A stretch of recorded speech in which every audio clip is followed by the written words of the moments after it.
Lunar Rabbit. Muichiro walked through his home, the boring walls making him space out.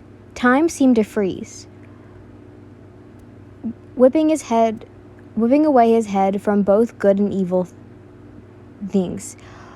All he knows is that he's doing this for a reason, but he doesn't know why. He opened the door to see the outside. It looked plain and simple. Bushes along the path's walls that separated him from everything else. What caught him by surprise was that there was a little white rabbit that hopped out of nowhere and started to eat on some of the bushes. He stood there confused. How does this bunny get in? Was it that pink girl's? Or was it just a normal old bunny? Or just had it dug under the fence to get inside? He knelt down and watched the white rabbit eat, jump here and there, following if it went too far. It went like this for days. It was weird when the rabbit came over and sniffed him. But when he tried to pet it, it ran away into a bush. He sighed, sitting there, but the rabbit never came out again. It must have fled, he thought as he turned. What am I going to do? He always asked himself. But that bunny never left his head. He didn't know why, but the bunny was quite odd. It stared into his eyes like it knew him. Its weird look, and he didn't know how to place it. Maybe it was just how big they were. When he heard a rustle of the bush, he turned to see it was the same bunny. He slowly turned and walked a couple feet away and knelt down, waiting as if it did the same thing as always. Eat, move, look, and repeat. Until it came up to him. Muichiro slowly brought his hand down. The bunny sniffed until it did something Muichiro didn't understand. It rubbed the bottom of its chin on his fingers. What an odd bunny, Muichiro thought. It continued to rub its chin all over his hand until it began to lick. It was weird. He couldn't even feel it, but its saliva making it well known. And it until looked up at him, like it knew who he was.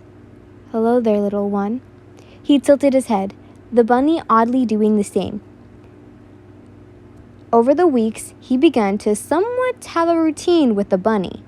He would feed it, pet it, and just watch the clouds along the sky with the bunny in his lap. He learned new things about rabbits. They could purr, but he doesn't know how they could.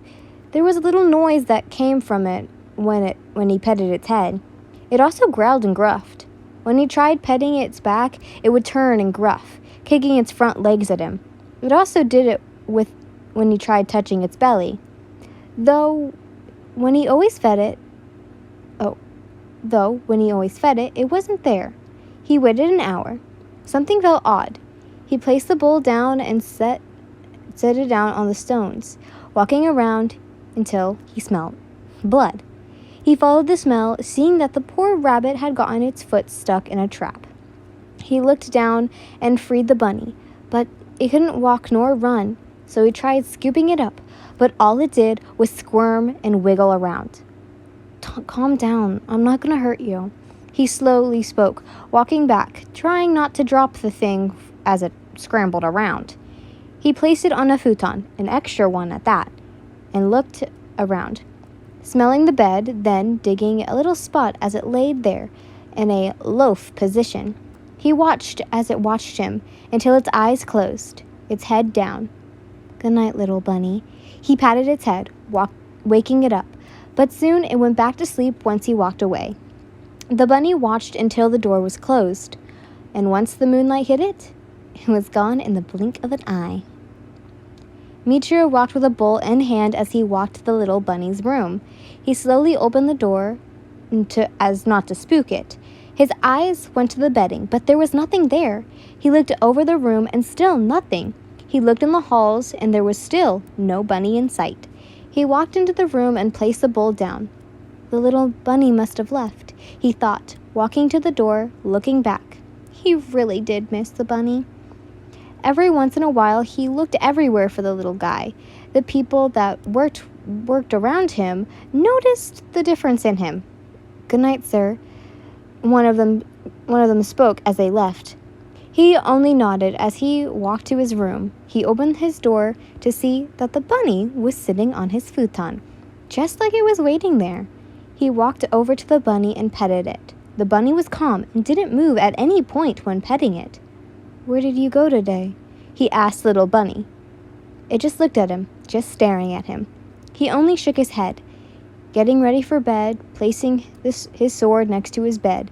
The bunny cuddled up to him. It was strange, but he smiled down at the bunny and held it, its fur soft and making him even more comfortable than ever.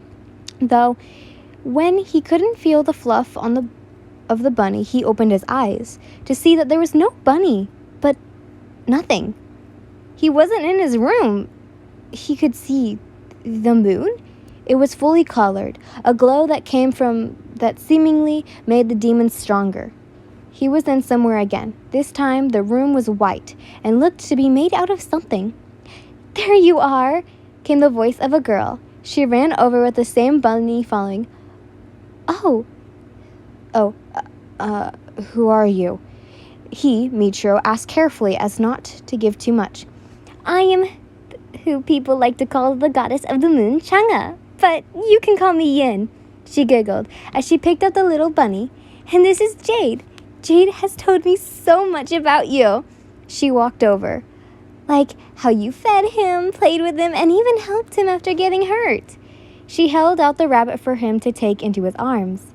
He did so and held the bunny close. "I could thank you more." Her hands clasped together. Muichiro looked at the girl.